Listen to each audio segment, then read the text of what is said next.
어제 최상병 특검법 표결 당시 국민의힘에서는 김웅 의원만 유일하게 찬성표를 던졌습니다. 그런데 표결 하루 전에도 찬성표를 던지겠다고 해놓고 표결에 참여하지 않고 본회의장에서 퇴장했던 의원이 있습니다. 안철수 의원인데요. 앞뒤가 왜 이렇게 다르냐는 비판이 일자 안 의원은 당론을 따르느라 그랬다. 하지만 대통령이 거부권을 행사하면 그때는 찬성하겠다고 밝혔습니다. 손하늘 기자가 보도합니다. 본회의장에 홀로 남아 최상병 특검법을 찬성했던 국민의힘 김웅 의원. 전광판에 초록색 불이 들어왔습니다. 그런데 안철수 의원 이름엔 아무런 표시가 없습니다. 그 시각 안 의원은 로텐더홀 규탄 대회장에 나타났습니다. 손팻말을 들고 구호를 외치는 안철수 의원.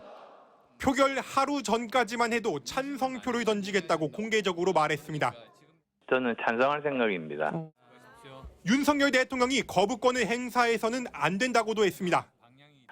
대통령께서도 이것은 받아서 진실을 밝히는 것이 그것이 국민들이 바라는 것이 아닌가 생각합니다.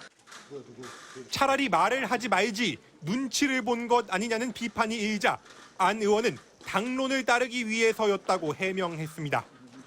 안 의원은 MBC와의 통화에서 민주당의 입법 폭주에 대응하기 위해 퇴장했다면서 윤 대통령이 거부권을 행사해 재표결을 하게 된다면 그때는 당론에 관계없이 찬성하겠다고 밝혔습니다.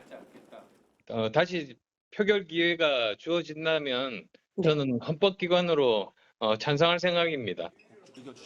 총선 참패에 최상병 순직 사건이 영향을 줬다며 민주당보다 더 노력해야 한다고 말했던 조경태 의원.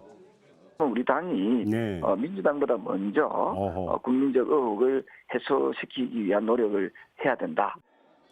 조 의원 역시 여야 합의가 중요하다며 회의장을 퇴장했고 특검을 하지 않을 수가 없는 상황이라고 말해왔던 이상민 의원 역시 독소 조항이 문제라며 표결에 참여하지 않았습니다. 윤석열 대통령이 거부권을 행사할 경우 재표결은 출석 의원 3분의 2가 찬성해야 국회 문턱을 넘습니다. 모두 출석한다면 여권에서 17명의 이탈표가 나와야 가결되는데 무기명 표결이다 보니 이탈표가 꽤 나올 수 있습니다. 50명이 넘는 국민의힘 낙선 낙천자와 불출마자들이 본회의에 참석하지 않을 가능성도 있는데 이 경우 가결에 필요한 이탈표는 더 줄어듭니다. MBC 뉴스 손하입니다.